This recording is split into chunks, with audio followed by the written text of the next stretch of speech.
Hi hello ಎಲ್ರಿಗೂ ನಮಸ್ಕಾರ. ಏನು ವಿಚಾರ ಮಾಡ್ತಾಯಿದ್ದೀರಾ? ಇವತ್ತೇನು ಬಂದಳು ಅಂತನಾ? ಇವತ್ತಿನ ಟಾಪಿಕ್ ಅಂತ ಏನಿಲ್ಲ, ಸುಮ್ಮನೆ ಡಿ ಮಾರ್ಟ್ ಕಡೆ ಹೋಗಿದ್ದು. ಹೆಂಗಿದೆ ಏನು ಕತೆ? ಜಸ್ಟ್ ಮೈಂಡ್ ಸ್ವಲ್ಪ ರಿಲ್ಯಾಕ್ಸ್ ಆಗಬೇಕಿತ್ತು. ನಾನು, ನನ್ನ ತಂಗಿ, ನಮ್ಮನೆ ಪಕ್ಕದವರು, ಆಂಟಿ, ಒಂದಿಬ್ಬರು ಮಕ್ಕಳು ಎಲ್ಲ ಹೋಗಿದ್ದು. ಹಂಗೆ ಮಕ್ಕಳಿಗೆಲ್ಲ ಆಟ ಆಡೋಕ್ಕೆ ಎಲ್ಲ ಹೋಗಿ ತೋರಿಸ್ತಾ ಇದ್ದೀವಿ. ನೋಡಿ ಎಲ್ಲ by one get one free, ಒಂದಕ್ಕೆ ಒಂದೊಂದು ರೇಟ್ ಇರುತ್ತೆ.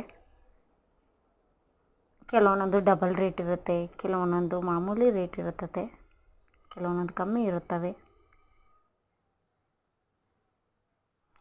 ಸುಮ್ಮನೆ ಕಣ್ಣಿಗೆ ಸಮಾಧಾನ ಆಗಬೇಕು ಅಂತ ಹೋಗಬೇಕು, ಹೋಗೋದು, ಸುತ್ತಾಡ್ಕೊಂಡು ಬರೋದು.